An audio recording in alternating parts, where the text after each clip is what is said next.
Hi, thank you. So, before I just get into my story, I guess a tiny little caveat. Longer form storytelling is new to me, so bear with me if it's not completely, on theme. But I thought of one, and I'm excited to try it out. But it's a real story. So it was the late 1980s, and I had just graduated high school, and before I was starting college, and I was spending the summer in Orlando, Florida. And I wanted to audition. I did audition to be a character at Walt Disney World. And I didn't get it. So I did not pass that audition. Instead, I got to be a cast member. So I worked on one of the rides. I worked on It's a Small World. That's horrible, but it was actually kind of fun, and I liked it because I decided to commit to it, because we got to wear a costume, and our costume was like a little gondolier, and we had a little hat and a little sailor outfit, and it was adorable, and I was like, cool, I'm committed, I'm into this. And one of the few memories I have of it was a young family, a young mom and dad with maybe a 4 or 5 year old daughter, came up to me and another cast member and was like, can we take a picture with you and our daughter? And I was like, us? Yeah, sure, great. And we were so excited for the attention that we really hammed it up, and we did little poses with her, and she was really happy.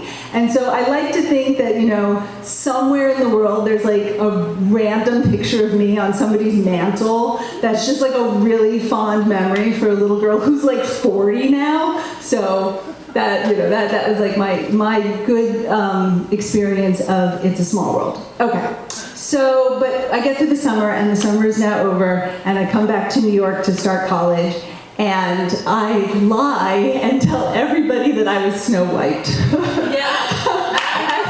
And why I chose Snow White, I'm not even that white, but it's that's the one. That was the princess. So, and these were the days before pictures and social media, so I got away with my lie, and I stuck with it. And I told it to everybody, including my college roommate, who went on to become my best friend for many years after. And she is the villain of this story. We'll get to it. It's not me. I am not the villain of this story. She is. Okay. So that was my lie, and I told it, and I was feeling pretty good about that. And then now we're older, and we've graduated college, and we're living in New York City. And we're hanging out one night with a young and up-and-coming stand-up comic. And my college roommate, who's now just my best friend, I guess wants to impress him, and so tells him the story. She's like, oh yeah, Allie, she was Snow White at Walt Disney World. And he's like, no way, that's amazing. And I have to agree, right? It's too late, I've committed to it. I'm like, yeah, I'm Snow White. And I was like, okay, so this is growing a little. It was those old commercials, they told 2 friends, and they told 2 friends, and so on, and so on, and so on. So it's getting bigger. All right, but it's okay. I can handle it. I'm not crushed under the weight of it as of yet. But now, the young comedian guy, one night, so he gets up on stage one night, and he's all right, he's trying out some new jokes that he's going to be telling on Letterman. So, national television. And the joke he tells is this. He says, I think that they should hire mental patients to work at Walt Disney World. I mean, who do you want to meet? Some 19-year-old girl who thinks she's Snow White, or a 40-year-old man who knows he is? And I was like, okay, it's a good joke. It's a great joke even. But this is a wildfire, and I've started it, and I have to fess up. I have to do it. I just have to tell them. It's not true. The weight was now crushing me, right? Heavy as the head. And so I go to him, and I go to my best friend, and I'm like, I got to tell you guys this. I'm so embarrassed.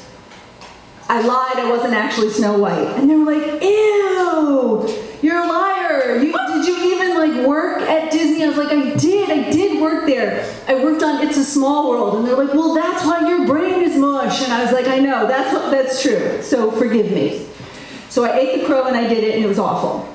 And now, I would like to say that the moral of this story is that I learned not to lie. No, that is not true. I do it all the time. But what I learned is never tell a lie so juicy that other people will enjoy repeating it. Thank you very much.